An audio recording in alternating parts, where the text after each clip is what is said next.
우리나라뿐만 아니라 대부분의 나라에서 이런 말은 굉장히 잘 통하는 진리와 같은 말인 것 같습니다. 어떤 거냐면 좋은 스승을 만나야 좋은 제자를 만들 수 있다라는 것이죠. 그래서 그런지 중국에서도 그렇고 저희 나라에서도 그렇고 굉장히 좋은 스승들을 만나려고 노력들을 많이 하고요. 또 어떤 학부모님들은 연초가 되면 중보해달라고 좋은 담임 선생님, 좋은 친구들 만나게 해달라고 중보를 하기도 하죠. 오늘 우리가 보는 이 말씀 중에 이런 사람이 있습니다. 한 명의 아주 좋은 스승입니다. 엘리야라고 하는 하나님의 선지자입니다. 그리고 그의 좋은 제자가 되려고 끊임없이 따라다니고 있는 엘리사라고 하는 또 하나의 아주 걸출한 하나님의 선지자가 있었죠. 우리는 엘리야와 엘리사를 들으면 그 사람의 이름을 모르질 수가 없습니다. 교회에 다니면서 하나님 말씀을 듣고 말씀을 공부하면서 하다 보면 엘리야와 엘리사는 끊임없이 나오거든요. 그런데 이 두 사람은요, 어떻게 우리에게 알려져 있나요? 하나님의 위대한 선지자들이에요. 어마어마한 사람들이죠. 조금 심하게 말하면 예수님과 비견될 만큼의 엄청난 능력과 아니면 뭐 예견과 하나님의 말씀을 선포했던 사람들입니다. 그런데 오늘 보니까요, 드디어 엘리야가 하나님께서 이제 내가 너를 데려가겠다 선포하셨어요. 가만 보면 이게 굉장히 특징이 있습니다. 여러분, 모세가 이스라엘을 인도했잖아요. 그 인도했던 모세는요, 자기가 죽을지 알고 있었습니다. 그것도 가나안에 들어가기 바로 직전에 하나님께서 말씀하시죠. 너는 이제 들어가지 못하겠지만 내가 너를 데려갈게 라고 하면서 그의 생명을 거둬가실 것을 예고하시죠. 여러분, 이런 예고를 들으면 과연 그 사람의 기분이 어떨까요? 할렐루야입니까? 괜찮을까요? 아니면 두려움에 떨까요? 오늘 엘리야도요, 하나님께서 그에게 아마 기도 중이나 명상 중에 말씀하셨겠죠. 내가 너를 어느 때 데려갈 것이다. 그렇게 말합니다. 그런데 엘리야는 좀 특이합니다. 성경에 죽음을 보지 않고 하나님의 나라에 들어간 사람이 딱 세 분 있어요. 한 분은 창세기에 나오는 에녹이라고 하는 사람이죠. 320년을 살다가 하나님께서 그를 데리고 가셨습니다. 죽음을 보지 않고 데려가셨죠. 그 위대한 모세는 죽었어요. 그러나 그의 시체가 그의 무덤이 어디 있는지는 모릅니다. 모압 땅 어디쯤 될 거라는 걸 알지만 모릅니다. 또 한 분 계시죠. 오늘 나온 주인공 엘리야. 그리고 우리가 잘 아는 한 분 계십니다. 예수 그리스도. 그래서 주님은 좀 더 특별하지요. 그런데 엘리야가 있습니다. 이 사람은요, 죽음을 보지 않고 하나님의 나라에 올라간 사람입니다. 저희도 이랬으면 좋겠는데 쉽지 않죠. 그런데 이것을 보면서요, 그 엘리야를 따라다니는 엘리사를 보면서 우리가 하나님께서 우리에게 주시고자 하는 게 있어요. 뭐냐면 귀찮음을 넘어서지 않으면 안 된다는 것입니다. 무엇을 위한 귀찮음일까요? 믿음을 위한 귀찮음이에요. 믿음은요, 귀찮음을 극복해야 합니다. 여러분, 오늘 보면 엘리야가 하나님께서 이제 내가 너를 부르리라 라고 하면서 그 응답을 받고서 2장 1절부터 보고 있으면요, 길갈에서부터 시작해가지고 이 장소 저 장소로 막 옮겨 다녀요. 2장 1절에 보니까 길갈에서 엘리야와 엘리사가 만나서 있다가 거기서 하나님이 또 그러세요. 2절에 보니까 베델로 가라. 또 막 베델로 옮겨가요. 그리고 난 다음에 거기서 막 뭐라 하다가 또 갑자기 하나님께서 말씀하세요. 이제 여리고로 가라. 여리고로 갑니다. 그리고 이제 요단강을 건너가라 이거예요. 요단강을 건너서 이곳저곳을 막 옮겨 다닙니다. 그런데 그것을 엘리야는 전혀 귀찮아하지 않았어요. 불평하지 않았습니다. 이유는 무엇이었습니까? 엘리야에게 지금 있는 하나님의 목적, 그것이 이루어지기 위해서는 하나님의 이끄심에 따라서 길갈에서부터 시작해서 베델로 가고 여리고로 가고 요단강을 가르고 건너서 모압 땅으로 넘어가는 거예요. 그렇게 그는 이 여정을 참고 견뎌냈습니다.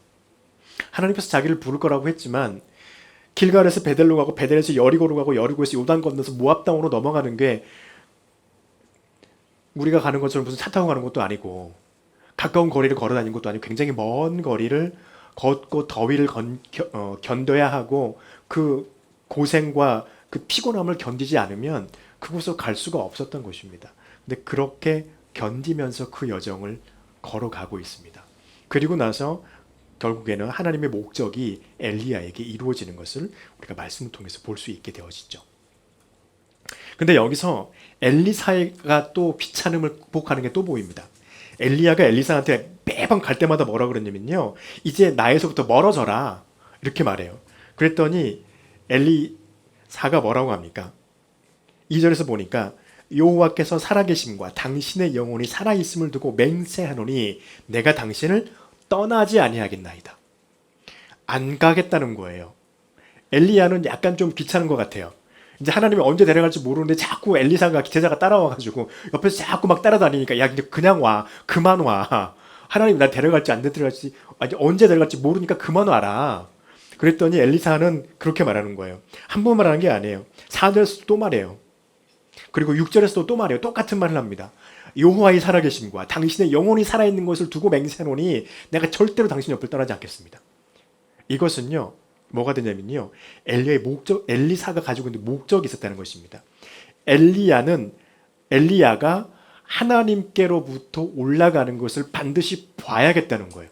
왜냐하면 그렇게 되면요, 엘리사가 하나님의 선지자 엘리야를 뒤를 잇는 선지자 제자가 되는 거예요.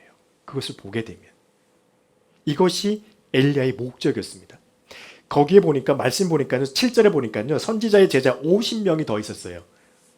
이들도 충분히 엘리야의 제자가 될 수 있었던 엘리야의 제자였고 엘리야의 뒤를 이을 수 있는 사람들이었습니다. 그런데 이들은 가만히 있어요. 움직이지 않아요. 움직이고 있는 건 누구만 움직이고 있냐면 엘리사만 움직이고 있습니다.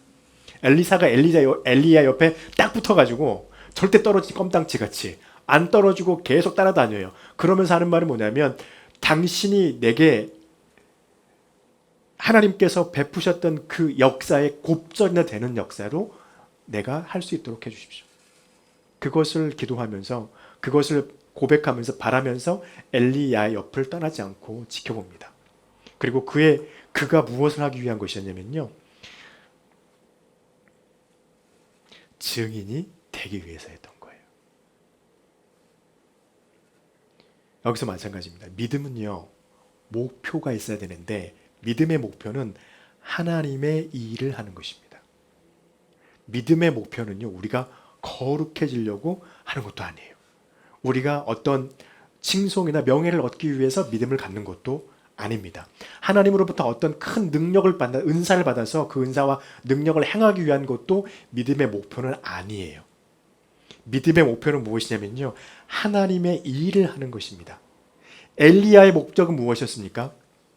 하나님에게로 부름받아서 올라가는 것이었습니다.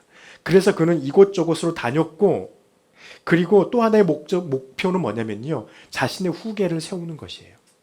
그래서 그 후계를 세우기 위해서 아마도 여기서는 그렇게 성경에서는 자세한 그런 부분까지 기록하지 않고 있지만 하나님께서 엘리야로 하여금 엘리사를 시험하게 하실 수도 있습니다. 너는 나에게서부터 떨어져 나가라. 이제 하나님이 나를 부르실 것이니까 너는 나에게서부터 멀리 있어라 라고 계속해서 시험했을 수도 있습니다. 그러나 엘리사는 넘어가지 않았죠. 그 시험에서 끊기지 않았죠. 그리고 이것을 위해서 엘리야는요, 옮겨다니며 하나님의 부름을 받으려고 하고 있으면서 동시에 하나님의 음성을 끊임없이 듣고 있는 것을 주목해서 봐야 합니다. 그가 길갈에서 베델로 옮겨가고 끊임없이 자기 제자 엘리사에게 나를 내버려 두어라 라고 말했던 것들은, 이 모든 것들은 하나님의 음성을 듣고 있었기에 그렇게 할 수 있었던 것이었습니다. 그가 요단강을 건널 때 자기가 입고 있던 겉옷을 걷어서 그 겉옷으로 물을 쳐서 반으로 갈아서 꼭 모세가 요단을 건널 때, 모세가 아니죠, 이스라엘 백성들이 가나안 땅으로 처음 요단을 건널 때 법궤가 들어가면서 물이 쫙 갈라졌잖아요. 갈라진 것처럼 엘리야도 자기 겉옷으로 그 강물을 쳐서 강물을 반으로 딱 가르고 마른 땅을 건넜다라고 기록하고 있잖아요. 두 사람이 그렇게 건너가는 이 모든 것들은 하나님의 음성을 계속 그는 듣고 있었기 때문에 가능했던 일입니다. 엘리사는 어떻게 했습니까? 엘리사는 끝까지 자기의 선생되었던 엘리야 곁을 떠나지 않았습니다. 그 이유는요. 엘리야가 어떻게 되었는지를 엘리사가 증인이 되어야 하기 때문이었습니다. 오늘 11절 말씀을 보니까 어떻게 됐습니까? 두 사람이 길을 가면서 요단을 건너고 길을 걷고 있었어요. 어딘지도 몰라요. 길을 가며 말하더니 갑자기 불수레하고 불말들이 다가와서 두 사람을 갈라놓았다. 그렇게 말하고 있죠. 그리고서는 엘리야가 어떻게 되나요? 회리바람을 타고 하늘 위로 올라갔습니다. 이것을 누가 보았나요? 엘리사가 보았어요. 그리고 그가 가지고 왔던 게 뭐냐면 13절에 보면요. 엘리야의 몸에서 떨어진 겉옷을 주워가지고 요단강을 치고 다시 돌아와요. 다시 들어와요. 증거죠. 엘리야가 입었던 그 겉옷을 가지고 왔습니다. 그랬더니 이 50명의 제자들이 다른 제자들이 엘리야가 어떻게 됐는지 궁금한 거예요. 분명히 하나님이 데려간 것 같긴 한데 혹시 가다가 중간에 뚝 떨어지지 않았을까요? 막 이런 상상들을 합니다. 그래서 15절 이하로 보면 그 말들이 나와요. 그래가지고 엘리사가 귀찮을 정도로 굉장히 부끄러워할 정도로 17절에 보니까 부끄러워할 정도로 간청을 해가지고 하는 말이 뭐냐면 우리에게 사람이 있으니까 혹 엘리야 선생님이 하나님의 불을 받아 가다가 떨어졌으면 그 시신이라도 저희가 찾아와서 수습하겠다. 엘리사는 가지 말라고 했어요. 근데 이들이 보냅니다. 그렇게 증언을 했는데도 불구하고. 그런데 그들이 나중에 와서 보니까요. 찾지 못해요. 18절에 여리고로 돌아와가지고 결국엔 갔더니 못 찾았다는 거예요. 그러니까 엘리사가 그들에게 하는 말이 내가 가지 말라고 했잖아 라고 기록하고 있는 게 18절 말씀이죠. 내가 가지 말라고 했잖아. 말해줬잖아. 하나님의 회오리바람을 타고 하늘 위로 올라가셨다. 그가 증언을 하게 됩니다. 그리고요. 그 스승을 따라서 엘리사는 하나님의 사람으로 세워지게 됩니다. 2장 19절 이하에서부터 엘리사가 이제 엘리야를 대신해서 하나님의 말씀을 선포하고 하나님의 그 말씀을 선포하면서 이적과 기적들을 나타내기 시작해요. 대단한 능력을 하나님으로부터 얻게 되어지는 것이죠. 여러분 이것과 같아요. 저와 여러분이 믿음을 갖고 있습니다. 저와 여러분의 믿음의 목표는요. 증인이 되는 거예요. 누구에 대한 증인입니까? 하나님에 대한 증인입니다. 하나님의 어떤 증인이요? 성경의 말씀대로 하나님께서 육신을 입고 우리를 위해서 이 땅에 오셔서 나를 위해 우리의 죄를 위해서 십자가에서 죽으시고 부활하시고 그리고 승천하시고 나면서 우리에게 뭐라 말씀하셨나요? 이제 다시 올 것인데 그때는 심판이 있으리라. 심판 이후에는 무엇이 있습니까? 영원한 삶이 있는 겁니다. 영원한 생명이 있습니다. 영원한 생명에는 두 가지가 있잖아요. 주님의 말씀대로. 하나는 그들의 죄를 감당하기 위한 심판의 부활이요. 하나는요. 하나님의 나라에 들어가기 위한 생명의 부활이 있습니다. 우리가 생명의 부활을 얻기 위해서는 무엇을 해야 합니까? 이 땅에 육신을 입고 오신 예수 그리스도의 십자가의 보혈을 믿고 의지하는 믿음이 있어야 합니다. 이것을 증거하는 것이 우리의 목표입니다. 또 하나는요. 믿음은 모델이 있어야 돼요. 엘리사의 모델은 누구입니까? 엘리야예요. 그래서 엘리사가 엘리야에게 뭐라고 말합니까? 9절 말씀에 보니까 엘리사가 이르되 당신의 성령이 하시는 역사가 갑절이나 내게 있게 하소서 라고 말해요. 엘리야 스승 옆을 떠나지 않고 그가 하나님의 불을 받으면서 하늘 위로 올라가는 것까지도 다 증언하면서 그가 원했던 것은 무엇이냐면 선생님 당신이 하신 것처럼 나도 하나님 앞에서 이스라엘 백성들 앞에서 뭇 백성들 앞에서 하나님의 역사를 이루는 사람 되게 해주십시오 라고 원했던 것입니다. 그리고 그는 하나님의 예언을 선포하는 자가 됐습니다. 결국에는. 여러분 우리의 모델은 누구입니까? 여러분의 모델은 누구입니까? 어떤 거룩하게 보이는 그런 사람들이 여러분의 모델이 되시면 안 돼요. 목회자가 여러분의 모델이 되시면 안 돼요. 정말 부유하고 편하게 잘 살아가는 정말 귀하게 보이는 그런 장로님, 권사님 그런 분들이 여러분의 모델이 되시면 안 돼요. 누가 돼야 합니까? 예수 그리스도가 여러분과 저의 모델이 되어야만 합니다. 이것이 성경이 말하는 것이에요. 그래서 예수님은 제자들을 삼으셨죠. 그 제자들이 예수님을 모델 삼아 살아갔습니다. 또한 시간이 지나면서 우리는 어떻게 합니까? 그 제자들이 예수님을 모델 삼아 살아갔던 말씀을 기초로 해서 그들의 삶과 그들의 믿음과 그들의 행적을 쫓아가면서 우리도 그렇게 살아보려고 노력해요. 여러분, 이러기 위해서는 우리에게 필요한 것이 무엇이냐면 예수님을 알아야 할 필요가 있습니다. 말씀을 이해해야 할 필요가 있습니다. 늘 말씀드려요. 예수 그리스도를 믿고 하나님을 예배하는 자라고 하면서 하나님의 말씀을 가지고 묵상하지 아니하고 그 말씀으로 양육받지 않는 사람은 그 사람의 믿음이 아직 성숙함에 이르지 못하고 있고 성숙의 길에 서지 못한다고 볼 수 있어요. 왜요? 예수님을 알아야죠. 말씀을 알아야죠. 내가 알고 있는 것 이상으로 더 많은 것들을 생각하고 고민하면서 더 깊이 있게 깨달아 가야 되는 게 우리에게 필요합니다. 왜요? 그래야 무엇이 달라지나요? 우리의 삶의 가치의 방향이 바뀌어요. 주님께로. 가만히 있고, 물론 여러분이 예배에 참석하시고 또 이 예배를 통해 선포되는 하나님의 말씀을 잘 듣는 것만으로도 우리의 삶의 가치와 우리의 믿음은 성장합니다. 그러나 하나님의 말씀을 가지고 더 깊이 있게 이해하고 우리의 의문점을 풀어나가는 것을 통해서 또한 알아가는 이해하고 그 말씀을 우리의 삶으로 끌어들이려고 노력하는 그 우리의 노력이 있을 때 무엇을 발견할 수 있게 되냐면요. 믿음의 본질이 어디에 있는지를 우린 더 깊이 있게 깨닫게 된다는 거예요. 그랬을 때 믿음의 본질을 좀 더 깊이 있게 알아가는 것 때문에 우리의 삶의 가치는 방향이 바뀌어져 가고 우리의 믿음의 모델이 다른 사람과 다른 어떤 그렇게 거룩해 보이는 사람들에게 향해 있던 우리의 모델의 기준이 예수 그리스도에게로 바뀌게 됩니다. 그리고 또 한 가지 중요한 게 있습니다. 중요한 것은요. 여러분들도 다른 사람에게 믿음의 모델이 돼야 된다는 것입니다. 그렇기 때문에요. 여러분의 믿음의 모델, 여러분이 다른 사람에게 믿음의 모델이 되어야 되기 때문에요. 어느 때까지요? 그들에게 몽학성생이 필요 없어질 때까지. 그들의 믿음이 자라서 하나님의 말씀을 이해하고 깊이 있게 깨달아가는 그 믿음의 역량이 될 때까지 우리는 다른 이들에게 무엇이 돼야 합니까? 내가 믿음의 모델이 되어줘야 돼요.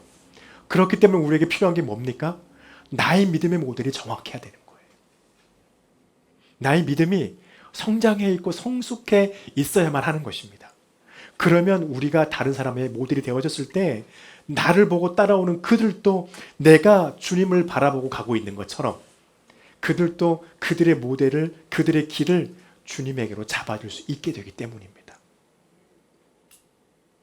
지금 엘리야가 엘리사를 그렇게 하고 있어요. 하나님이 엘리사를 그렇게 인도하고 계세요.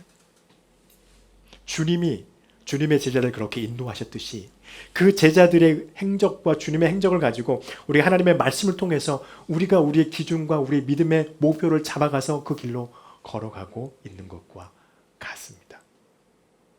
여러분, 이런 것들을 하기 위해서는요, 귀찮아요.